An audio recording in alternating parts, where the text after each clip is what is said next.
ब्रह्मा गुरुर्विष्णु गुरुर्देवो महेश्वर गुरु साक्षात् परब्रह्म तस्मै श्री गुरवे नमः। नीलाम्बुजश्यामलकोमलाङ्गम् सीतासमारोपितवामभागम् आणौ महाकाय कटारुतापम् नमामि रामं रघुवंशरातम्। श्री सद्गुरुदेव भगवान की जय। श्री रामचंद्र भगवान की जय। पूज्य श्री सद्गुरुदेव के जो अमृतवाणी जगह जगह जब प्रवचन देते थे तब उनकी सुयोग्य शिष्या कुमुदी बेन पजवाणी उसे नोट कर लेती थी और उसी का सब संकलन सद्गुरुदेव सन्निधि में के नाम से पुस्तकारूप हुए हैं। उसमें 5वां भाग है। 5वें भाग में हमने कल देखा ही था कि जब जीव अपना स्वभाव नहीं छोड़ता है तो साधु अपनी साधुता क्यों छोड़े। वो बिच्छू का उदाहरण देके उस कथा के रूप में गुरुदेव भगवान ने बताया था। अब आज का विषय है पृष्ठ नंबर 61 में सूत्र सूत्र और सूत्र। बड़ा अद्भुत विषय भी है। हमारे शास्त्रों में वेदों में जो सूत्र दिए हैं उपनिषद आदि में वो ज्ञान का भंडार होता है छोटा, और छोटे से घड़े के अंदर भरा हुआ जैसे पूरा समुद्र ही है। सुयोग्य शिष्य उसका चिंतन मनन करता है और उसी से आचरण करके वो पार हो जाता है, या ऐसा कहे कि उच्च स्थिति को प्राप्त कर लेता है। ये जिस समय की बात है उस समय में सौराष्ट्र, गुजरात और राजस्थान में छोटे छोटे क्षत्रिय राज्य थे, रजवाड़े थे, जागीरदारी थी। और उसमें उस वक्त के शासक जो है मौज शौक में पड़ भी गए थे, भोग विलास में।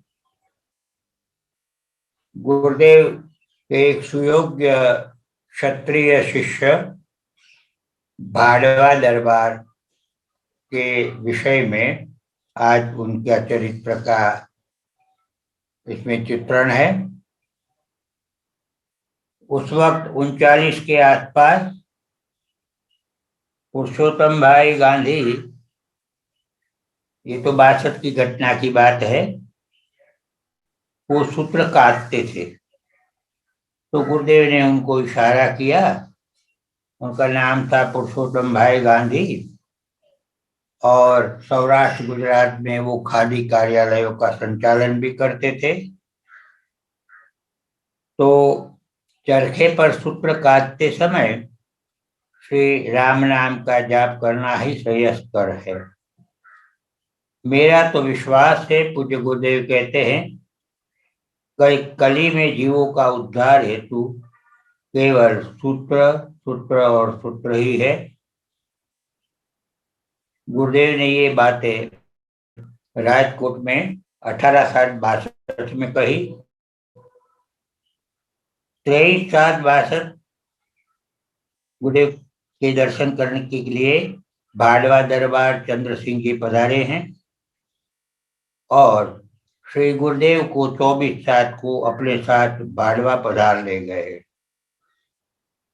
श्री चंद्र सिंह जी दरबार, जो बाड़वा के दरबार थे, उसके विषय में 2 शब्द कह दूं।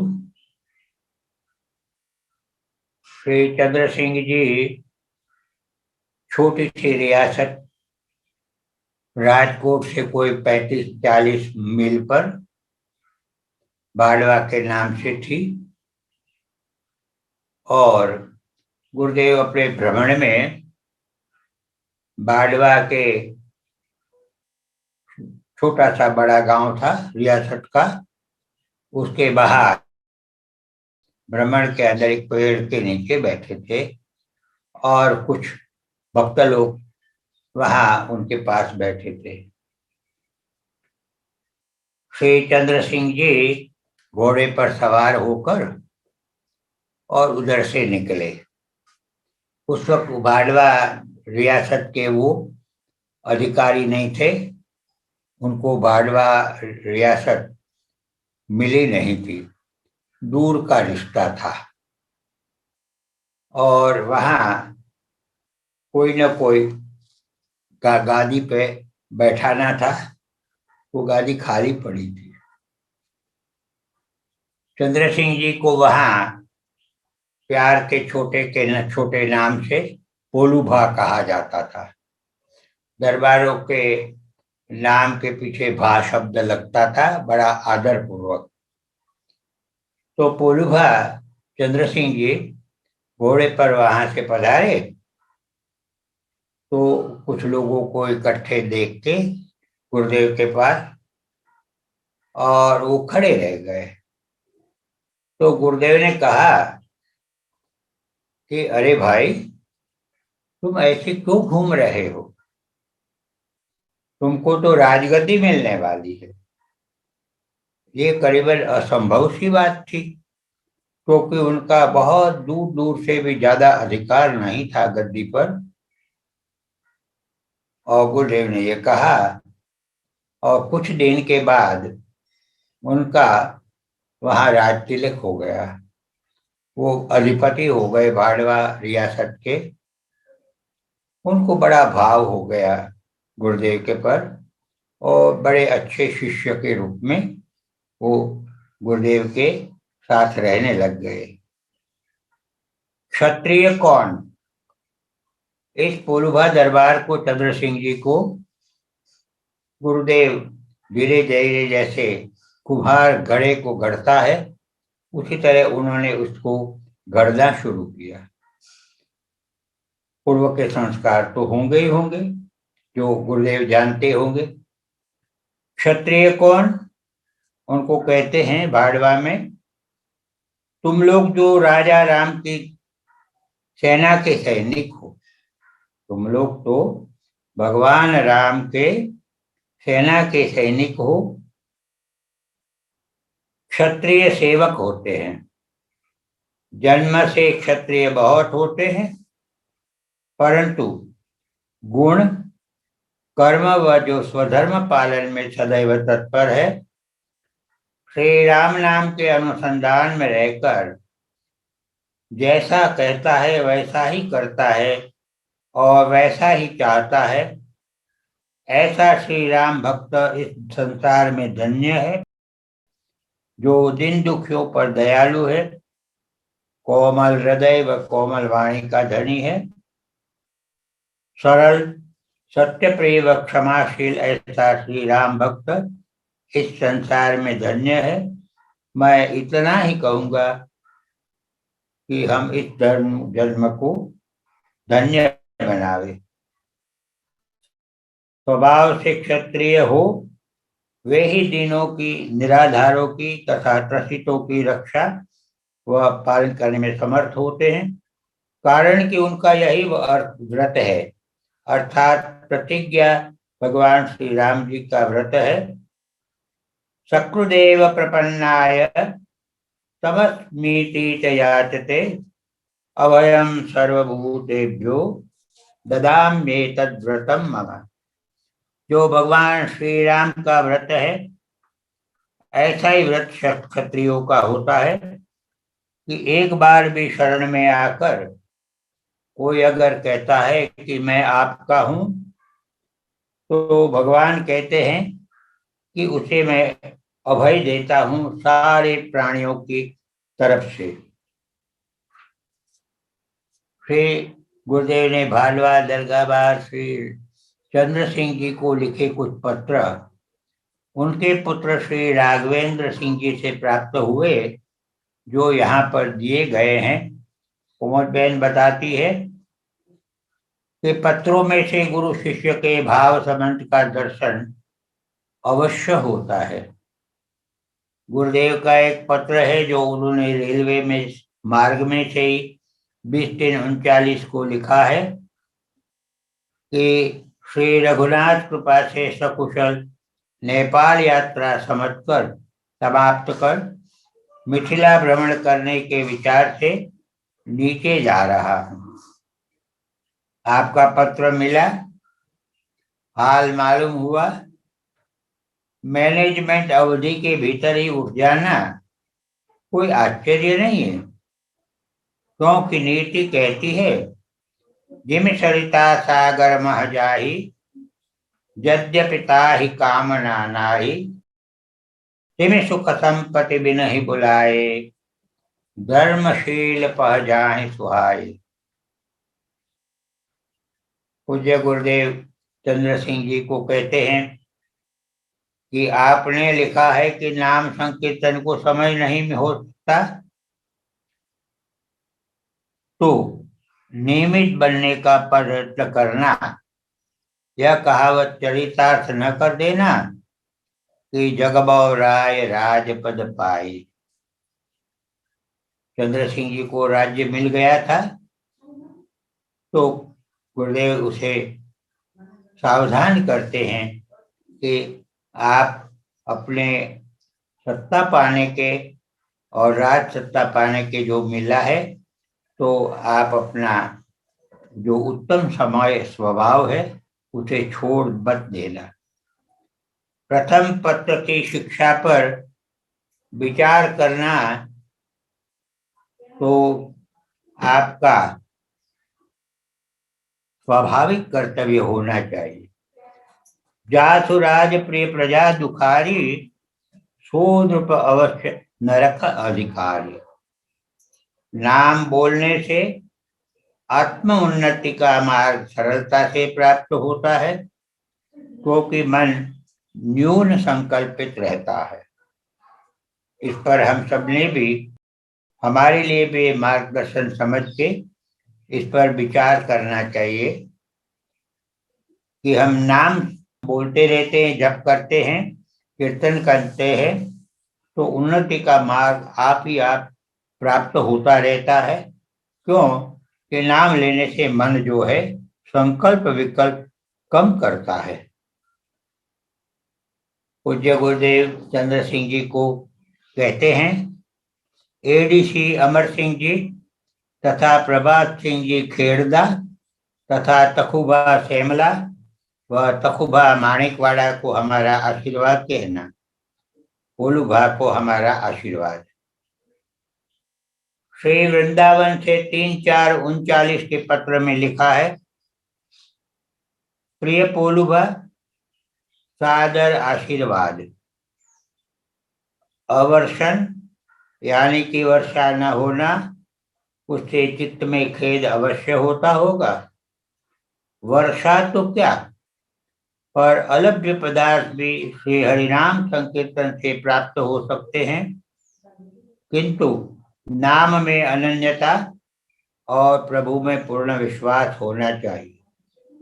भगवान भक्तवत्सल है, निश्चय करो कि वर्षा अवश्य होगी, और हरि नाम संकीर्तन करो तो संभव है कि श्री भगवान वृष्टि करे। खेद करने की कोई बात नहीं। सृष्टि का क्रम इसी प्रकार है। राजा और प्रजा के अन्याय अधर्म के विशेष अंश होने से अनावृष्टि होती है। किंतु चंद्र सिंह जी, यह बात तुम्हारे लिए लागू नहीं हो सकती, पर तुम्हारे पड़ोस वालों के लिए अवश्य। मुझे आशा है कि तुम्हें राजमद न होना चाहिए। सदैव श्री हरि स्मरण का स्मरण करने पर राजमद नहीं होता, तो यह गुण तुम में है ही। मुझे मेरे गांव में, जो सौराष्ट्र का छोटा सा गांव था अमरेली के पास, वहां की घटना याद आ गई। वहां दुष्काल जैसा था। पिछले 1-2 साल से बारिश नहीं हुई थी और बारिश पर ही पूरा जीवन गांव वालों का होता था। गुरुदेव पधारे। जब जिस गांव में हम पैदा हुए और गुरुदेव वहां पधारते थे, उसका नाम वरसड़ा था। छोटा सा 125-150 घरों का छोटा सा कस्बा था। और पूज्य गुरुदेव वहां के लोगों का शुद्ध, सात्विक और श्रद्धामय जीवन देख के साल में 1-2 बार जरूर पधारते थे।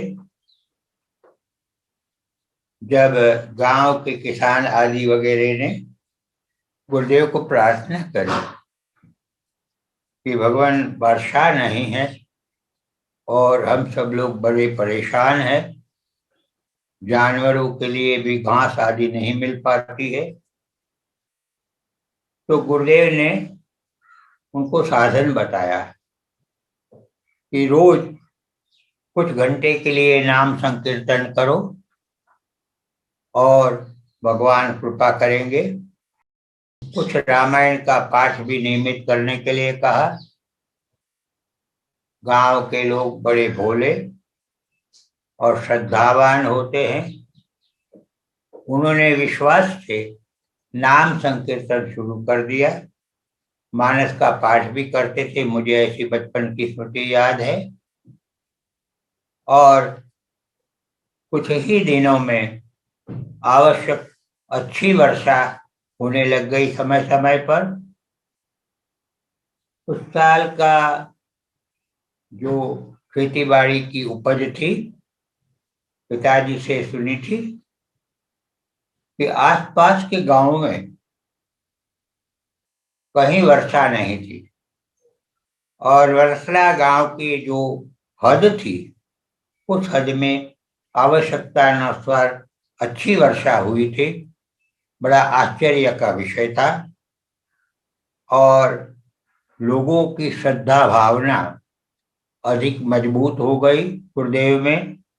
और उसके बाद आज तो कई साल हो गए, वहां के लोग नियमित रूप से, एक छोटा सा आश्रम बन गया है, वहां वो लोग रामायण का पाठ और श्री राम नाम का संकीर्तन आदि नियमित करते हैं, जो आज भी चालू है। भगवत नाम क्या नहीं करता है, श्रद्धा और विश्वास से करना चाहिए। क्योंकि गुरुदेव आगे कहते हैं कि नीति कहती है, जिमि सरिता सागर मह जाहि, यद्यपि ताहि कामना नाहि, तिमि सुख संपत्ति बिनहि बुलाए, धर्मशील पह जाहि सुहाए। जा सुराज प्रिय प्रजा दुखारी, सो द्रुप अवश्य नरक अधिकारी।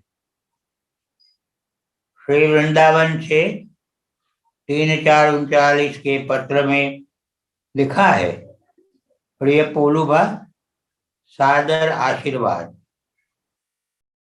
वर्षा तो क्या, पर अलभ्य पदार्थ भी श्री हरिनाम संकीर्तन से प्राप्त हो सकते हैं, किंतु नाम में अनन्यता और प्रभु में पूर्ण विश्वास होना चाहिए।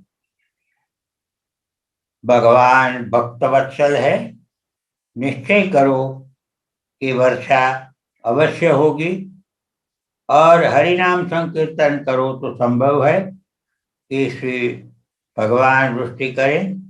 खेद करने की कोई बात नहीं। सृष्टि क्रम इसी क्रम प्रकार है। राजा और प्रजा के अन्याय के विशेष अंश होने से अनावृष्टि होती है, परंतु यह तुम्हारे साथ लागू नहीं हो सकती, पर तुम्हारे पड़ोस वालों के लिए अवश्य। जैसे कि हमारे गांव में तो वर्षा अच्छी हुई और पड़ोस के गांव में नहीं। मुझे आशा है कि तुम्हें राजमत न होना चाहिए। सदैव श्री हरिशरण का स्मरण करने पर राजमत नहीं होता, तो यह गुण तुम में है ही। अमर सिंह जी कहाँ है सो लिखो। मोटा भाई और ट्रैफिक इंस्पेक्टर व वकील त्रिकम भाई को हमारा आशीर्वाद कहना। एकादशी को श्री हरिराम संकीर्तन अवश्य करना। रणछोड़ दास का आशीर्वाद। भक्तराज पीपा जी, जो इसी परंपरा में हुए और पूज्य गुरुदेव के दादा गुरु थे और गांगरोलगढ़ के राजा थे, वो बराबर हर एकादशी को अपने शहर में, जो गांगरोलगढ़ था, वहां रात भर एकादशी को भगवत नाम संकीर्तन कराते थे और करते थे। बहुत अच्छा चरित्र है, आगे उसका चरित्र आने वाला है। एक तारीख, बगैर तारीख का पत्र में लिखा है, प्रिय चंद्र सिंह जी, सादर आशीर्वाद। मैंने कार्तिक शुद्ध तृतीया को राजकोट पहुंचकर आपके यहाँ आने का विचार किया था। प्रकृति ने किसी को निमित्त बनाकर विचार छोड़ दिया। हरी इच्छा बलवान है। शरीर रोगों की खान है, उसको कंगाल ब्रह्म ही की कुदाली प्राप्त हो गई है। बस खान से अपना रोग रत्न निकाल रहे हैं। यह बराबर ध्यान रखना है कि भोगों की समाप्ति होते ही रोगों की खान भी समाप्त होगी। बड़ा अच्छा सूत्र और समझ गुरुदेव छोटे छोटे वाक्य में दे देते थे। बराबर ध्यान रखना कि भोगों की समाप्ति होते ही रोगों की खान भी समाप्त होगी। आपको विचार रखना चाहिए कि उत्तराधिकारी समय पर अपना रूप प्रकट कर देंगे। आपको चिंता से क्या लाभ। बस पत्र का यही उद्देश्य है। मुझे एक कहानी कहे या एक बात याद आती है। एक संत जंगल में रहकर और तपस्या करते थे और नित्य प्रति 2 समय के स्नान के लिए पास की नदी जाते थे और वापस आते थे। उनको श्वास की तकलीफ थी। ऐसे ही शरीर जब वृद्ध होने लग गया, और लेकिन वो अपने नित्य नियम के लिए स्नान करने जाते थे और श्वास की तकलीफ जो है वो दमा में परिवर्तित हो गई थी, तो बड़े अशक्त से हो गए थे और धीरे धीरे जाते थे। बहुत बढ़िया संकेत है इस कहानी में। तो महाराज जी स्नान करने जा रहे थे, तो रास्ते में एक वनस्पति उगी थी। वनस्पति ने कहा, महाराज जी, आपको दमा की श्वास की तकलीफ है? बोले, हाँ तकलीफ है मुझे। तो महाराज ऐसा करिए ना कि मेरे कुछ पत्ते पीस के आप पी लीजिए, तो आपका दमा ठीक हो जाएगा। महाराज बड़े समझदार थे, तो उन्होंने कहा संत ने कि अच्छा, तू आज बोली? मैं तो 35-40 साल से इस मार्ग से बराबर जाता हूँ स्नान करने के लिए, तो पहले नहीं बोली। मेरा कष्ट तो देख ही रही थी और आज बोली। बस मैं समझ गया अब मेरे भोग पूरे हुए हैं इस रोग से, अब मुझे तेरी आवश्यकता नहीं है। यहाँ बहुत बड़ा गंभीर इशारा है, प्रकृति का सत्य। हम हमारे भोग भोगते ही रहते हैं, कैसी भी जीवन रक्षक दवाइयां या हॉस्पिटलों में कितने भी वैद्य और डॉक्टर हमारी सारवार करते हैं, तो भी कभी तो रोग मिट जाता है और कभी नहीं होके हम जीवन से मुक्ति पा लेते हैं। तो भोग अगर पूरे हो जाते हैं तो रोग अपने आप चला जाता है। ये बहुत महत्वपूर्ण संकेत है। कई प्रवचनों में कहा है कि भाई ठीक है, दवाई पर आपका विश्वास है तो बराबर लेना चाहिए, लेकिन अगर भगवान राम के नाम पर विश्वास है और उसे आप रोज जपते हैं तो रोग अपने आप निकल जाता है। क्योंकि जिस भी भोग के परिणाम रूप रोग आता है वो भगवत नाम संकीर्तन से वो संबंध पूरे हो जाते हैं और उसके साथ ही रोग भी नष्ट हो जाता है। छोटी छोटी बातों में कितने सुंदर संकेत गुरुदेव देते हैं। मैं विस्ती में निर्मली कुंड पर हूँ और 10 दिन ठहर कर दूसरे स्थान पर जाने का विचार करूंगा। अमर सिंह को और सब हरि भक्तों को आशीर्वाद। रणछोड़ दास का आशीर्वाद। मुकाम वास्ती निर्मली कुंड, जिला बस्ती, यूपी। तारीख 8/10/42 को लिखा। प्रिय चंद्र सिंह जी, सप्रेम शुभाशीष, तुम्हारा सब पत्र मुझे मिल चुका है। मैंने जो राजमहल में 8 दिन तक का उपदेश का प्रोग्राम निश्चय किया हुआ था उसे न पूरा करने का मुझे शोक है। आपके पत्र से दुख मालूम पड़ रहा है कि वर्षा अच्छी है, इसलिए प्रजा को किसी प्रकार का कष्ट न होना चाहिए। देखो, राजा न बनना, बनने का हाल फौजदार जी से पूछो। अमर सिंह जी एडीसी को हमारा आशीर्वाद कहना, ध्यान बराबर करना, नियमोल्लंघन न हो पावे। तुम अपना जीवन नियमित बनाना, किसी के संयोग से सुख मानना भी एक तरह का दुख ही है। समय आने पर वह अपने अधिकार को अपने आप ही संभाल लेना, ये कोई खुशी की बात नहीं होती। मैं बुंदेलखंड भ्रमण करने का विचार कर रहा हूँ। काठियावाड़ छोड़ते समय तुमसे न मिलने का शोक न करना और सबको हमारा आशीर्वाद कहना। रणछोड़ दास का शुभाशीष। पपरेंदा से 12/11/42 के पत्र में श्री गुरुदेव ने लिखा है कि अपने लिखा है कि प्रजा का प्रत्येक सुख दुख में भाग लेता हूँ, वह प्रजा के हित के कार्य करता रहता हूँ। चंद्र सिंह जी, प्रजा के कल्याणार्थ कार्य करना महती राज धर्म है। इसमें जितना ज्यादा भाग लो उसमें कोई विशेषता भाग नहीं।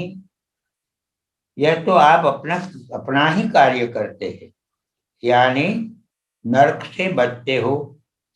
जातु राज प्रिय प्रजा दुखारी, सोन रूप अवश्य नरक अधिकारी। रणछोड़ दास का आशीष। पपरेंदा से तारीख 22/12/42 के पत्र में लिखा है।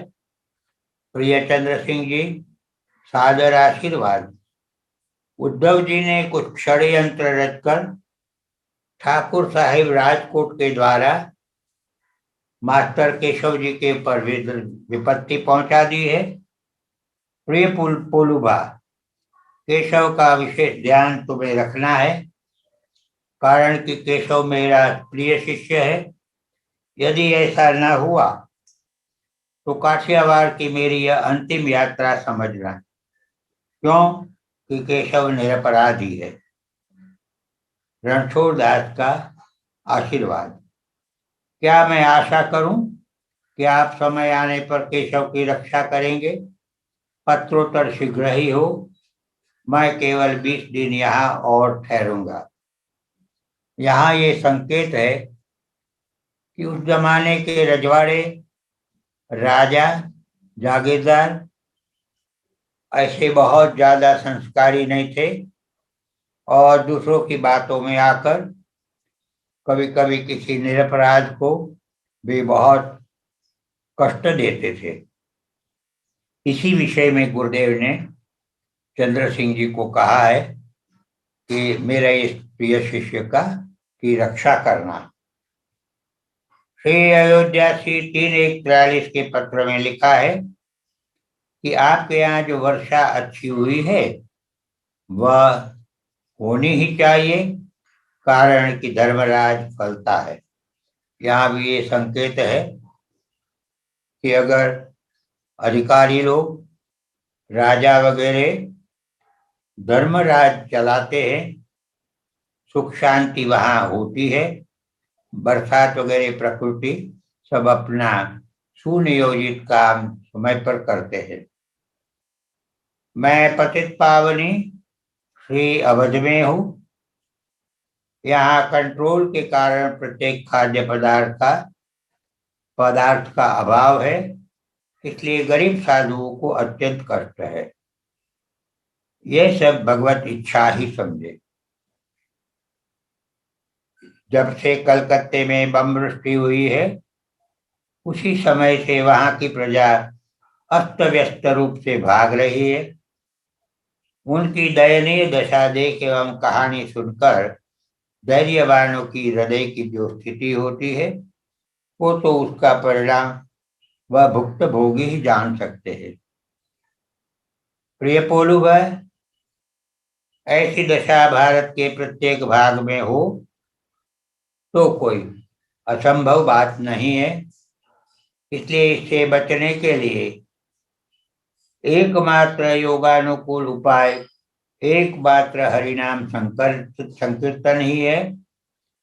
जिस स्थान पर कहीं इहलौकिक धन, द्रव्य, पुत्र, बंधु बांधव आदि सहायता करने में समर्थ नहीं होता है वहां एकमात्र हरिनाम ही समर्थ है। इसके लिए अनेकों शास्त्र प्रमाणभूत है। आपके संतोषार्थ उदाहरण स्वरूप नीचे ब्रह्म संहिता का सूत्र दे रहा हूं। रामेति वर्णद्वय आदरेण सदा स्मरण मुक्तिमुपैति जंतु कलौ योगे कल्मष मानसानाम अन्यत्र धर्म करुणाधिकार है। हमारे लिए भी एक प्रकार से ये आज्ञा ही है कि इस वक्त भी समय बड़ा विषम चल रहा है, सिर्फ भारत में ही नहीं विश्व भर में। ऐसे वक्त अगर संत और समाज सब मिलके जगह जगह भगवत कार्य, भगवत संकीर्तन आदि करें तो निश्चित रूप से सुख और शांति की स्थापना हो सकती है। हस्तम से 31:143 के पत्र में श्री गुरुदेव ने लिखा है, प्रिय पोलुभा, सादर आशीर्वाद। श्री अखंड ब्रह्मांड नायक कौशलेंद्र श्री विजय राघवेंद्र जी की असीम कृपा से श्री अवध में मुझे तार तथा पत्रों द्वारा श्री आयुष्मान युवराज श्री राघवेंद्र सिंह जी के जन्म का शुभ समाचार पढ़ने को मिले। धन्यवाद। पश्चात उनके दीर्घायु की प्रार्थना है। ये इसके आगे अयोध्या जी को पतित पावनी अवध में हूं ऐसा लिखा है। गुरुदेव ने कहा है, माने अयोध्या जी कितनी पावन और पवित्र नगरी होगी कि वहां का सेवन करने से उस वातावरण में रहने से वो पतित पावनी बन गई है। माने जो लोग दुख से, पापों से संक्रमित है, दुखी है, उनको वहां शांति प्राप्त होती है। इस वक्त उनके पुत्र के जन्म का समाचार गुरुदेव ने मिला है और उसका नाम पत्र में इंगित कर दिया है। युवराज श्री राघवेंद्र सिंह जी के जन्म शुभ समाचार पढ़ने को मिले। प्रिय संत चंद्र सिंह जी, आपने जो प्रजा के लिए अन्न का प्रबंध किया है वह आप जैसे राजा को शोभा देता है। कारण कि प्रजा का दुख मूल राजाओं के राज्य में हुआ करता है। अमर सिंह जी ने कवर खोलने की आज्ञा मांगी है।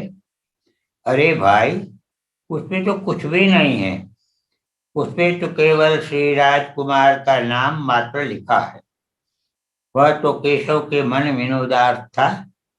चाहे लग्न पड़े या न पड़े, श्री राजकुमार का नाम श्री राघवेंद्र सिंह जी ही पड़ेगा। क्योंकि गणित, ज्योतिष व अनुभव, ज्योतिष में बहुत अंतर है। मैं कुंडली पर विचार करूंगा। अभी जिन पत्रों का हम पठन कर रहे हैं वो श्री चंद्र सिंह जी के पुत्र श्री राघवेंद्र सिंह जी ने श्री चंद्र सिंह जी के ऊपर गुरुदेव के जो पत्र थे, उनके पुत्र श्री राघवेंद्र सिंह जी जो अभी है, उन्होंने ये पत्र कुमुद बहन को दिए और उसका सब योग्य चीजें इसमें जो भी है वो इसके यहाँ कुमुद बहन ने लिखे हैं। अस्वस्थ होने के कारण श्री अवध शीघ्र ही छोड़ देनी पड़ी। इस कारण आपका भेजा रुपया मुझे प्राप्त न हो सका।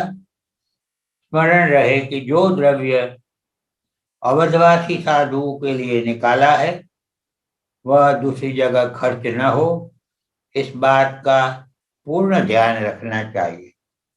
यहाँ एक बहुत अच्छा संकेत है कि हम कभी मन में विचार करके संकल्प करते हैं और कुछ रकम उस कार्य के लिए हम रखते हैं, अलग से सोचते हैं, लेकिन परिस्थिति वश अगर समय बदले तो भी उस रकम को छूना नहीं चाहिए और उस संकल्प को पूरा करना चाहिए।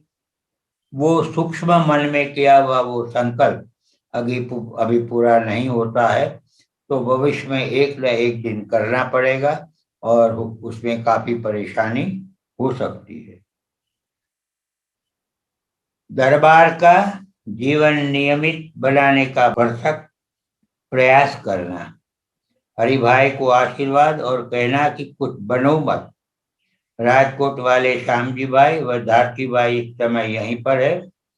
आपको तार दिया है, मिला होगा। प्रिय चंद्र सिंह जी, बुद्धिमान लोग भविष्य पर शोक नहीं करते। रणछोड़ दास का आशीर्वाद। जब कोई सत्ता मिलती है तो लोगों में उसका मद भी आ जाता है। तो यहाँ गुरुदेव ने संकेत दिया है कि कुछ बनने का प्रयत्न मत करो। बनोगे, आगे दूसरे प्रवचनों में कहा है, बनोगे तो मार खाओगे। तो बनने से कि मैं ये हूं और मुझे ये सत्ता प्राप्त हुई है तो अहंकार होगा और उसका परिणाम तो एक न एक दिन आना ही है। तो गुरुदेव अक्सर कहते थे प्रवचन में कि भाई कुछ बनो मत, जो स्वाभाविक रूप में से जो होता है वही करो। कुछ बनने से एक प्रकार का मद और अहंकार का निर्माण होगा। वालोदा से 1943 के पत्र में श्री गुरुदेव ने लिखा है, प्रिय चंद्र सिंह जी तथा अमर सिंह जी, सादर आशीर्वाद। मुझे राजकोट से आए लगभग 1 मास हो गया। इस समय के बीच में मुझे दरबार का कोई पत्र नहीं है। वह इस समय क्या कर रहे हैं तथा भाड़वा में कितने समय ठहरते हैं? मैं शीघ्रातिशीघ्र भाडवा पहुंचने का प्रयत्न करूंगा। फौजदार हरिभाई को आशीर्वाद कहना और कहना कि बनो मत। श्री राजकुमार को आशीर्वाद। रणछोड़ दास का आशीर्वाद। इंदौर से 2/9/43 के पत्र में लिखा है, प्रिय चंद्र सिंह जी, सादर आशीर्वाद। आपका पत्र आज मिला। पढ़कर एक वेदना का अनुभव हुआ। यह त्रिकाल में सत्य है कि वसुधैव कुटुंबकम। भगवान सभी जीवों में, प्राणियों में, चराचर में व्याप्त है और उसमें हम भी वही हैं, उसी के अंदर। तो वसुधैव कुटुंबकम ये हमारे यहाँ संस्कृति है। अगर हम इसे किसी को हमारे से अलग समझे, ये ठीक नहीं है। पूरा विश्व हमारा परिवार है। प्रिय पोलुबा, क्षत्रियों में न तेज रहा न बल और धैर्य का अत्यंत अभाव है। क्षत्रिय लोलुप और विषयासक्त हो गए हैं। उन्होंने मांस और मदिरा का ही सेवन अपना चरम लक्ष्य समझा है। यह घोर निद्रा छोटे काल में कदापि काल नहीं टूट सकती। सब क्षत्रिय पथभ्रष्ट होते हैं, तब उनके नाश के ऐसे ही कारण हुआ करते हैं। प्रिय चंद्र सिंह जी, तुम सच्चे राजपूत और वीर धर्म संपन्न पुरुष हो। धर्म भी आप में विशेष रूप से है, पर राज्य अंग की पूर्ति न होने से कार्य की सिद्धि में विलंब होता है। केवल साहस से ही काम नहीं चलता। यदि सर्वथा आप राज्य का परित्याग करेंगे तो क्या आप प्रजा की सेवा करेंगे? यह मेरी बुद्धि से बाहर है। हाँ, जाति को जगाना और प्रजा की सेवा करना उस स्थिति में भी हो सकता है जिसको राज्य सत्ता व नाम पराधीनता कहते हैं। तुम्हारी आत्मशक्ति का पृथक प्रखर प्रकाश पड़ेगा अवश्य, पर इसके लिए समय चाहिए। मुझे आत्मविश्वास है कि 3 वर्ष बाद फिर देशी राज्य में उन्नति होनी ही चाहिए। राज्य तो सचमुच तुच्छ है और नरक का सीधा मार्ग राजभोग है, परंतु यह वैराग्य वृत्ति सामूहिक दरबारों में उत्पन्न हुए तो असफलता का प्रश्न ही नहीं रह जाता। देश काल की परिस्थिति के लिए गादी तथा शरीर के बल का कोई स्थान नहीं है। अमर सिंह तथा हरिभाई को हमारा आशीर्वाद कहना। रणछोड़ दास का आशीर्वाद। श्री प्रयागराज से 6/6/49 के पत्र में श्री गुरुदेव ने लिखा है कि स्वस्ति श्री भगवत परायण निज धर्मनिष्ठ चंद्र सिंह को प्रयाग से रणछोड़ दास का अटल आशीर्वाद श्री हरि स्वीकृत करे। कुछ शरीर नर्म पड़ जाने से, वायु के कारण खराब हो जाने से यहाँ पर 10 दिन ठहर गया। ब्रह्मपुत्र दरिया का जल बहुत नमक और रोगकारक है, उसी का कुछ अंश इस शरीर में प्रवेश कर गया है।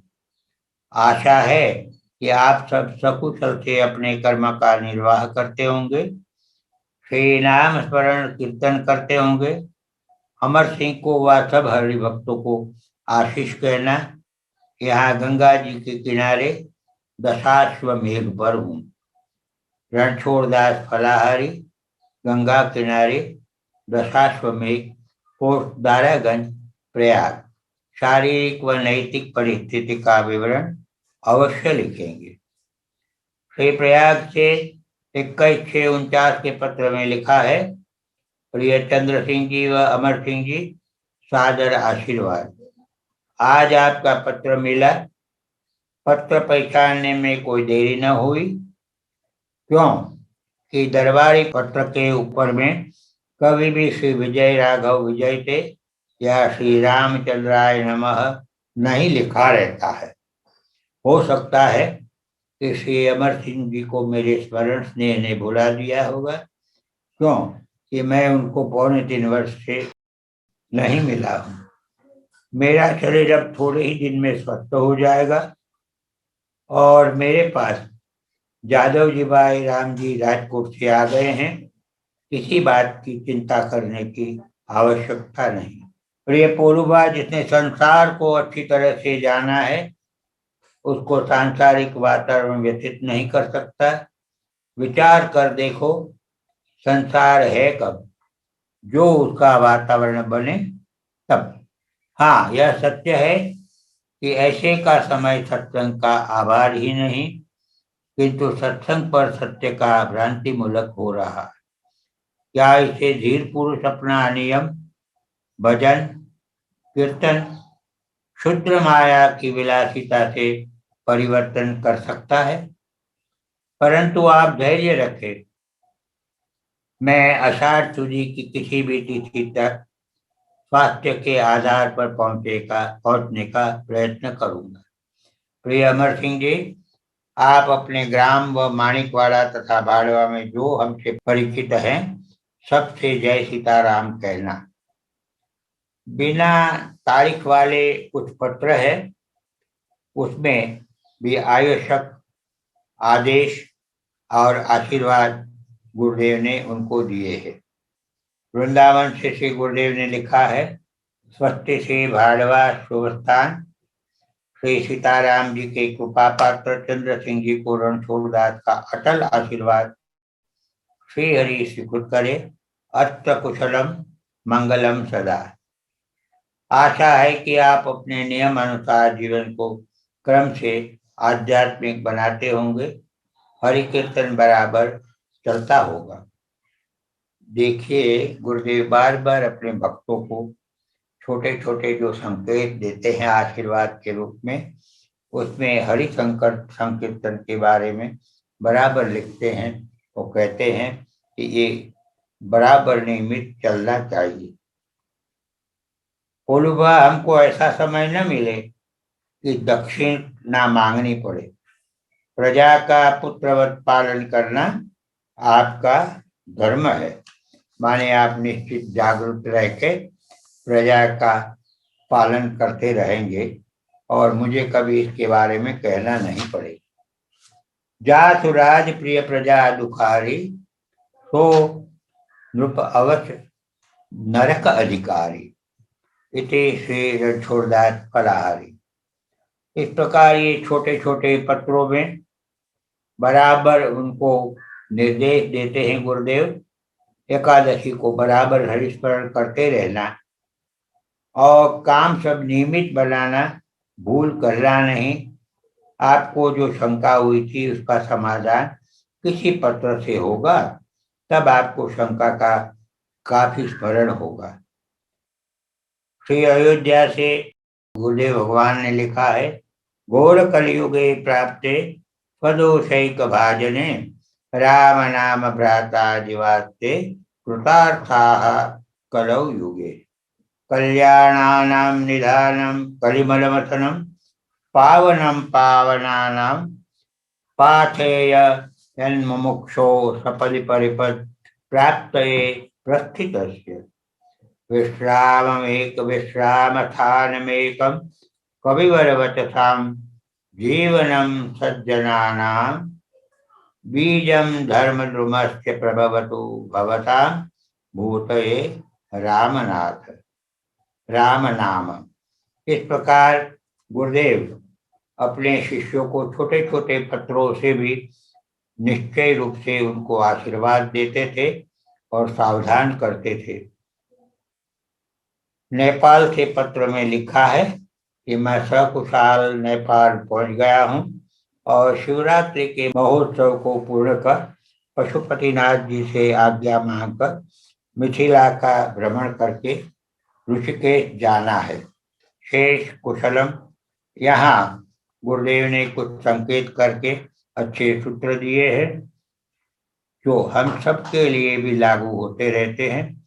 कम बोलने का अभ्यास करना, जहां तक हो सके झूठ का त्याग करना, नित्य नियम बराबर करते रहना, साधु संग करते रहना, ध्यान करने में आलस्य न करना।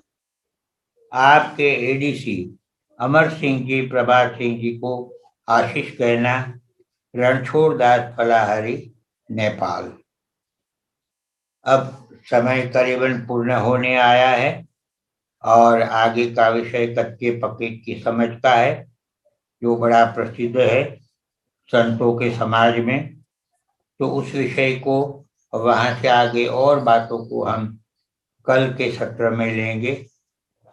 तब तक सबको जय भगवान, जय सिया राम।